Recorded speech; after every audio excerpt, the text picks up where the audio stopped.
ada satu peristiwa yang membuat kami mengucap syukur kepada Tuhan. Satu ketika anak saya sakit panas dan tidak turun-turun sudah 3 hari. Satu waktu saya tinggalkan dia bekerja sekitar jam 2 siang. Saya dapat telepon istri saya angkat. Teleponnya pakai telepon nomor rumah kan. Saya angkat, suaranya begini sudah.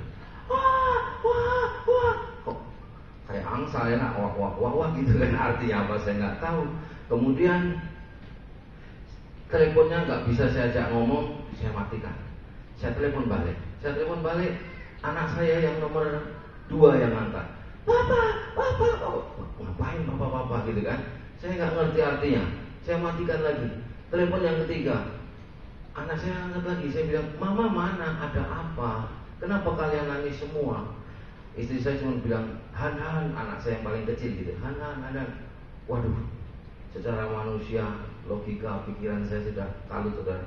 Ada apa anak saya gitu kan? Kemudian, ya, saya pulang. Kemudian saya bilang sama kakak saya, karena sopir saya nggak bisa dihubungin, saya pakai radio. Saya bilang sama kakak saya, tolong panggil sopir supaya cepat jemput, karena sopirnya baru pulang, saudara, pulang makan atau pulang apa waktu itu. Kemudian dijemputnya anak saya, dibawanya ke rumah sakit Asia Medika waktu itu ya.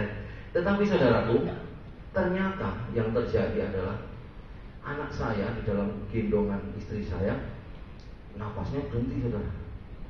Semuanya berhenti, dingin semua. Dan semua tetangga ikut masuk ke dalam rumah saya. Semua mereka mengecek, waduh, ternyata anak saya yang paling kecil, mereka bilang meninggal dunia, saudara. Saya bingung. Saya terima berita itu. Kemudian ternyata istri saya juga sedang telepon sama Pak Yo di sini, sedang berdoa. Ditinggalkannya semua, kami jemput. Kemudian di perjalanan pikiran saya sudah nggak bisa tenang lagi. Akhirnya secara tidak langsung, tape di mobil saya itu kebetulan album Pak Niko yang nyanyi dia, lagunya mengucap syukur, saudara. Mengucap syukur. Saya mau bilang, Tuhan, kok kayak Abraham punya anak laki-laki 1 pun diambil kan gitu. Tuhan, udah, aku nggak mau ngeluh lagi. Saya nyanyi hadiratmu, hadirat sepanjang jalan, saudara. Jadi waktu itu saya kerja di kapal di sungai. Saya lompat, saudara. Saya lompat ke darat. Saya bilang sama nakodanya, cepat dikit, ada perlu gitu kan. Begitu kapalnya ada sedikit, saya lompat, saudara. Setelah saya lompat lewat jembatan kecil, cincin saya jatuh ke sungai. Saya lihat itu cincin emas, saudara. Biarin aja lah, saya nggak pikirin. Saya lari ke mobil.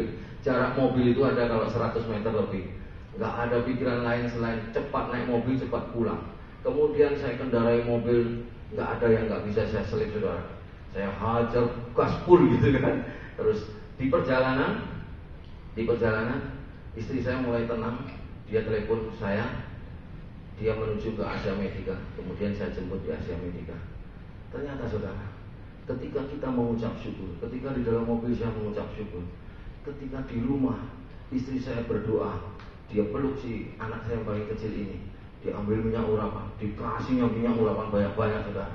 Tuhan, hidup, harus hidup. Dan ternyata memang kembali, saudara. Napasnya ada lagi. Kemudian kakinya mulai hangat. Kemudian naik hangat. Anak ini pingsan. Nah, masuk ke unit gawat darurat. Kemudian di situ dipastikan penyakitnya apa.